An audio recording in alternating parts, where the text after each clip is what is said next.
Good morning. I'm Andy Myers at Weiss Research. I'm Jen Amos, and this is your morning market alert for Thursday, May 12th. Stocks on Wall Street are pointing to a lower open this morning after they snapped a three-session winning streak yesterday. Those losses were prompted by a warning from the International Energy Agency that higher oil prices are resulting in lower demand. The biggest drop is coming from the U.S., where the IEA said that $4 a gallon gasoline will likely result in an anemic summer driving season. Following the report, crude oil tumbled nearly $6 a barrel, causing the CME group to briefly halt trading to allow the market to settle down.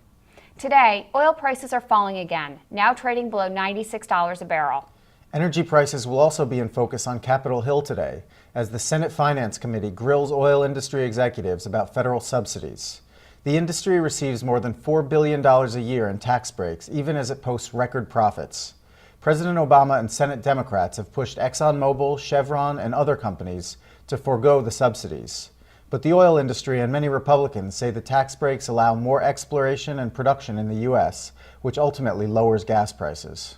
Other commodities are also declining today, along with oil prices, as the dollar strengthens against most major currencies. Silver has been extremely volatile since its nearly 30% drop last week, and it's resuming its downward trend today, falling nearly 8% right now to below $33 an ounce. And gold is dropping to around $1,485 an ounce. Another factor weighing on commodities is the latest inflation report from China. The 5.3% increase in consumer prices last month was a bit milder than the rise in March, but it remains above the government's target level.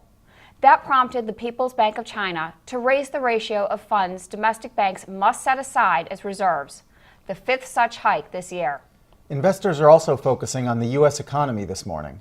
Readings on April producer prices and retail sales are out, along with the weekly data on initial jobless claims.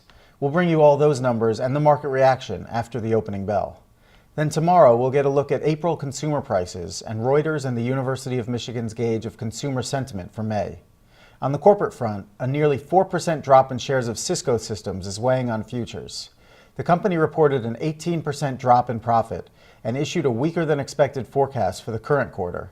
Cisco also said it plans to reduce expenses by $1 billion in the next fiscal year, which likely means layoffs by the end of the summer. Following the report, Robert W. Baird downgraded Cisco from outperform to neutral, and Oppenheimer cut its price target on the stock. A couple other stocks to keep an eye on today.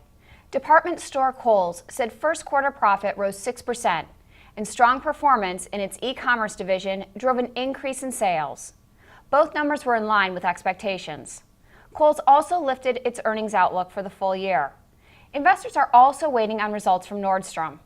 Meanwhile, General Mills said its 2011 profit and sales will likely remain within previously announced targets. That stock is set to open about 1% lower. But Tyson Foods may rise at the open after it announced plans to buy back 22.5 million common shares. That's the latest from Weiss Research. We'll be back after the opening bell with all the economic data and market reaction.